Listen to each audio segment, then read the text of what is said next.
South Florida, this is Headliners, only on CBS News Miami. Hi there and welcome to Headliners. I'm Lauren Pastrana. The Israel-Hamas war rages on with casualties continuing to climb. In South Florida, a woman who was in Israel when Hamas attacked is sharing her experience. She remembers sitting in temple when the rabbi told the congregation Israel is at war. CBS News Miami's Morgan Reiner has her story. Sabina Osman grew up in Miami. She works here in Wynwood. She was in Israel for the high holidays for vacation when war broke out, but she did not rush to come back home. Instead, she could not think of a more perfect place to be to help. October 6th will go down as one of Sabina Osman's best nights. It was Simchat Torah, which is it's called the joy of the Torah, and it's a holiday where the Jews really sing songs of peace. She woke up the next morning to sirens. I didn't know what was going on. I didn't know if a cafe, God forbid, had been bombed or what happened, but I ended up just walking. The streets were super quiet in Tel Aviv, and I walked to the synagogue. It was also Shabbat, the day of rest, so she didn't have her phone on her to see what was going on. The rabbi told the room Israel had been attacked and the country was at war. There was one person with a phone, and he would get messages basically and go into the crowd of the synagogue and say, "You've been called, you've been called, you've been called." So those kids would stand up and leave, and they'd have to go get their army fatigues. By October 8th, she said thousands gathered at a fountain in the heart of Tel Aviv. And there was a little hub of people who had their laptops and cell phones, and then they would say on the microphone, "We need towels." And people would go and they would go to the stores and get towels, 200 towels, and bring them. And we would pack them in boxes. And then all these people would pull up with cars and say, "I have an empty car. Give me an address. I'll go anywhere." She said volunteers in Israel and back here in Miami mobilized like never before. No one is more than one person removed from the situation. So my cousin was meant to be at the festival, but her boyfriend said, "No, don't go," for whatever reason. The people I work with here, they all know someone who was at the festival or in a kibbutz. Despite the terror, she said her mission now is to lift spirits and morale. Morgan Reiner, CBS News, Miami. And South Florida is coming together to help the Middle East region. Miami Beach commissioners have agreed to send firefighters to Israel. CBS News Miami's Jacqueline Quinn has the details. The fact that our own firefighters from Miami Beach are proactively offering to help out, it means the world to me. Miami Beach commissioners voted unanimously to send 12 volunteers from the city's fire department to help in Israel. This is something that we do. We typically just don't do it in a war zone. The vote ensured the city had proper insurance and benefits to cover the volunteers. This is no different, again, than what we do when they went to Haiti in 2010. They went to Haiti. We are part of a team that gets deployed. We'll backfill those positions. Vice Mayor Stephen Miner called people he knows in Israel to find the best place to land and deliver the volunteers. Well, some people are actually like, "This is so incredible. I don't even know how to handle this. I don't even know where to go." And answering the call for help this time was something the city's leaders felt was important for the city's Jewish community. They're part of us. We're part of them. This is the community we serve. At Zala, South Florida, a Jewish volunteer medical service group is also sending 120 paramedics. They're all going to be getting ready within the next couple of days to leave. For now, in Miami Beach, I'm Jacqueline Quinn, CBS News, Miami. And economists warn that a long war between Israel and Hamas could drain pockets in South Florida. They say it's about the fuel supply and consumer confidence. CBS News Miami's Larry Seward explains. Budgets already squeezed at fuel pumps. It's crazy for me right now. Face new pressure. There is a danger, I think, of this conflict escalating. And if it does, I think we could see a repeat of last year. Economists say war between Israel and Hamas threatens global oil supply and consumer confidence. I think that what Saudi Arabia does here has major implications for what the rest of OPEC may be doing. Talks to normalize relations between Israel and Saudi Arabia paused. The Saudis' next move could keep oil off the market. And if Iran gets involved, David Andofato thinks prices could surge near that 10-year record peak caused by the Russia-Ukraine war. I can go to my work, I can do nothing. I pay more for the gasoline. Still, Florida International University professor Edgardo Papasena hardly expects the energy crisis that followed Israel's Yom Kippur War 50 years ago. Things have changed since then, in the sense that the U.S. has significantly increased its production of oil, in the sense that we have other sources of energy. This former senior official for the Federal Reserve Bank of St. Louis worries about the long term if conflicts linger. With the economy still rebounding from pandemic shock, supply disruptions, and inflation, less consumer spending could force the Fed to rethink interest rates. The Fed would be in a bit of a pickle here, I think, because, it would not want to, it sees the inflationary pressure, but it sees the weakening economy. Does it raise or does it lower? So until tensions ease, the true fiscal cost remains a mystery. In Coral Gables, Larry Seward, CBS News, Miami. When we come back, car thefts are on the rise all across South Florida, with many cases going unsolved. See what's being done to curb the growing problem next. From South Florida, this is Headliners, only on CBS News Miami. Welcome back. I'm Lauren Pastrana. CBS News Miami Investigations uncovers just how few car theft cases police are actually solving in South Florida.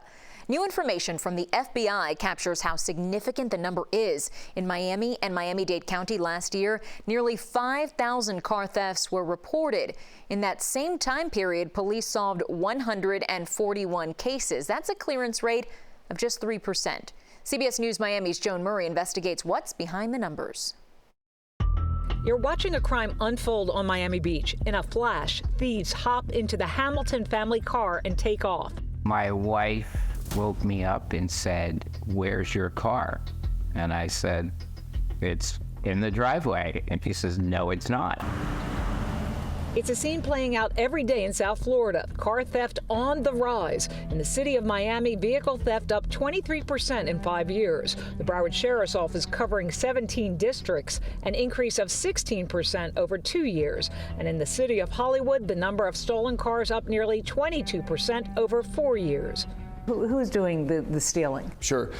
It appears that there's some sort of a hierarchy or some sort of an organization. And sometimes they go hand in hand. You'll have... To understand the uptick, we talked to Sergeant Jason Hendrick. He's with the Broward Sheriff's Office Burglary Apprehension Team, or BAT. 13 to 17-year-old teenagers will go up and down these affluent areas of Broward, Palm Beach, Dade, Collier, and even as far as Orlando, looking for mirrors that are not out, in the out position. He's talking about a telltale sign a car is unlocked when mirrors are in the out position. The fob, or keyless entry, is sometimes left in the car, inviting trouble. The city of Coral Gables said of the 108 vehicles stolen last year, 64, over half, were due to drivers leaving their fobs in the car. People get home at work at night and they do not lock their cars. A large number of vehicles scouted in South Florida are high-end. Rolls-Royce, Bentley, Lamborghini, Ferrari. They get to go through neighborhoods. They can go through Parkland, and no one's going to think twice about seeing a Lamborghini driving through Parkland, right? Sergeant Hendricks said the scouts deliver the cars to bosses, who often re-VIN and sell them. In addition, there are sophisticated car thieves who know the latest technology. Reprogram a vehicle, rekey it, get inside it, disable the GPS, and they're gone in minutes. Peter Hamilton doesn't know if a kid stole his car because while Miami Gardens police recovered his vehicle in a parking lot, no arrest was ever made. And we've learned it's true for most car thefts. We obtained statistics from the Broward Sheriff's Office showing last year about a quarter of the cases cleared. It was about the same in 2021. I just grab my phone, boom, click it, and it's telling me exactly where the vehicle is right now. Police say one way you can outsmart the thief is to invest in new technology, like the kind offered at the Spy Shop in Fort Lauderdale. They'll hide the aftermarket GPS in your vehicle, which police will use to track your car if it's stolen. Also, it can give me a report and let me know exactly where it's been the whole day. It might have come in handy for the Hamilton family car that was stolen. The thieves ripped out the factory-installed mobile tracking device in their car. These guys are going to keep going and stealing more cars, and they're probably not going to get caught. That is reality for the moment, but police stress again and again to avoid becoming a victim. Make sure you lock your car when you get out and be sure to take your fob. In Fort Lauderdale, Joan Murray, CBS News, Miami. Our cool snap last week was great for being out on the water, but that could change quickly for boats if they come across a common water hazard. The FWC is cracking down on derelict and at-risk boats that are increasingly becoming hazards to navigation. CBS News Miami's Elliot Rodriguez takes us out on the water. Going out with the Miami Police Marine Patrol is not long before you come across scenes like this: abandoned boats underwater or taking on water, creating navigational hazards, eyesores, and environmental dangers. As you're close to it, you can see it underwater, but as you're coming on a high rate of speed, that'll cause a catastrophic damage to the bottom of your vessel. The Miami Police Marine Patrol is joining Miami-Dade Police and the Florida Fish and Wildlife Commission for a 3-day operation called Clean Sweep, addressing derelict vessels and at-risk vessels in the water. A derelict vessel upon the waters of the state is a criminal offense and can carry serious penalties and fines or possible jail time. Acting now is the best way to prevent legal action from occurring if the vessel becomes derelict. Over the course of the next several days, we will be conducting inspections on all vessels anchored in our city to identify any vessels that may be at risk of becoming derelict. We will be educating the registered owners on what needs to be done to their vessels in order for them not to become a derelict vessel. But fines can be avoided. The FWC allows boat owners to turn in derelict or at-risk vessels for disposal at no charge. Upon approval of an application, the vessel turn-in program will take a surrendered vessel and dispose of it at no cost to the boat owner. Removing the vessel before it deteriorates into a derelict condition will prevent legal ramifications for that vessel owner and will protect Florida's valuable seagrass, resources, marine life, human life, safety, and property. Elliot Rodriguez, CBS News, Miami. When we come back, a stunning fashion fusion brunch, how it's empowering young girls right here in South Florida after the break. From South Florida, this is Headliners, only on CBS News, Miami. Welcome back. I'm Lauren Pastrana. A Wynwood artist is opening up about how he went from living on the streets for decades, struggling with addiction, to using art as a way to stay sober. CBS News Miami's Anna McAllister shows you how he's making our community a more beautiful place to be. When you think of Wynwood, you think of all of the beautiful artwork that there is to see. And if you walk around the streets, you may have seen these faces. They're on poles, trees, and today we're hearing from the man behind the masterpieces. As you're making your way through Wynwood, admiring the intricate murals, you may very well run into this guy, artist Michael Addis, who's 70 years young. Yes, ma'am. Ow! I feel like a teenager. When you see Michael, he'll likely have his tools in hand, immersed in his work, carving out his latest vision on street posts and palm trees. I feel like it's just me, my art, and God. Michael is the face behind the Wynwood faces. I can make 5 faces in a half hour. There are dozens of faces throughout the neighborhood, donning different expressions that capture passers-by. Using a homemade putty out of shredded paper, water, soap, and ash, Michael turns his vision into reality. But the art didn't start as a hobby. In the beginning, though, I did it for a hustle. A hustle to support his addiction to crack cocaine. Michael struggled with addiction and homelessness for more than 20 years, using his art as a way to earn money on the streets. The thought of his struggles floods him with emotions. I don't even know why I'm here. But he is, and he credits his passion for art for keeping him alive. My art is God's given gift to keep me right and to share my need to be here. Back in 2011, Michael entered recovery at Better Way, and he's been sober ever since. You need support, and I have it at Better Way. So as you're strolling through Wynwood and admiring the scenery, take a moment to check out the work of Michael Addis, who found a way through addiction with art. I do believe I can do anything with my art. Reporting in Wynwood. Anna McAllister, CBS News, Miami. And in this week's Miami Proud, we introduce you to a local dentist who is helping to put a smile on many faces here in our community and around the world. CBS News Miami's Maribel Rodriguez has more on her mission and the nonprofit she founded called Sharing Smiles. It makes me feel wonderful to be able to change someone's smile because of the fact that I'm also changing their well-being and their emotions. And that's one of the main reasons why Dr. Karen Sierra became a dentist. Open wide. For more than 20 years, Dr. Sierra has served the South Florida community through her practice, but several years in, she knew she wanted to do more to help those who could not afford dental care. So she founded Sharing Smiles, a non-for-profit organization for those in need.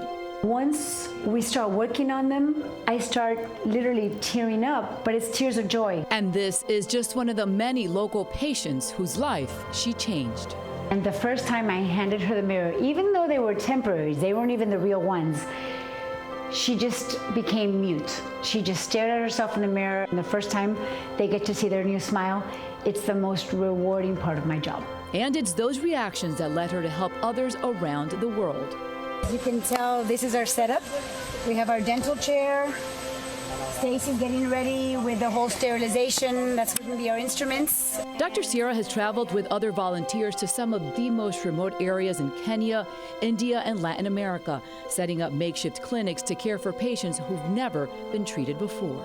I would cry every single morning seeing the way these kids lived. They had nothing to offer. But at the same time, by the time we left, they had so much to give us, more than I could ever give them.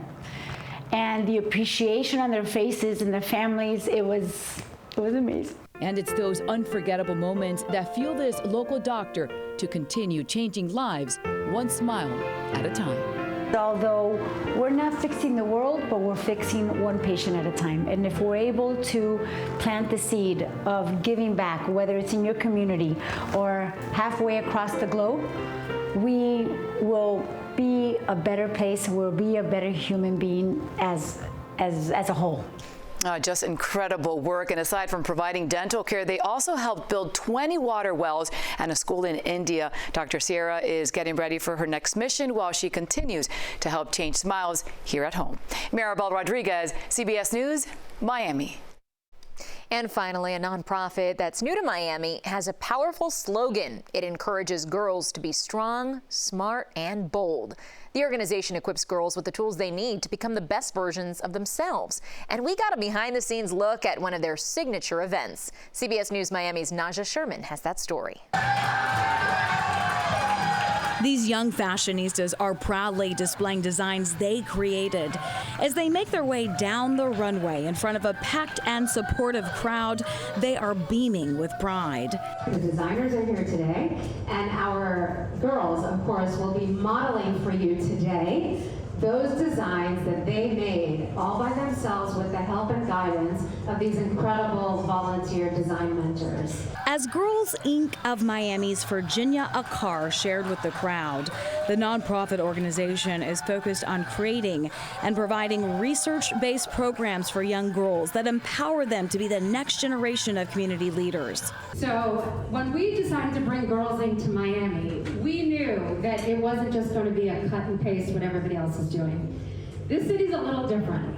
Its pulse is a little quicker, its heart rate is a little faster, and things just move really quickly. And unfortunately, when that happens, it's easy for a lot of people to get left out. People who don't necessarily have access to resources. As part of this program, 12 Girls Inc. fashionistas were selected through a competitive process to take part in a 9-week fashion fusion summer workshop led by top Miami fashion designers. They help the young aspiring designers create unique recycled fashions that they are modeling at this fashion fusion brunch. I had the honor to MC the event. One young designer told me this cool shirt she created was actually once a pair of pants. Global speaker, author, and specialist in the realm of toxin-free fashion, Taryn Hipwell encouraged everyone to be mindful about making fashion choices that don't hurt the environment. And I love going through their closets and helping them also to reduce the toxins in their closets.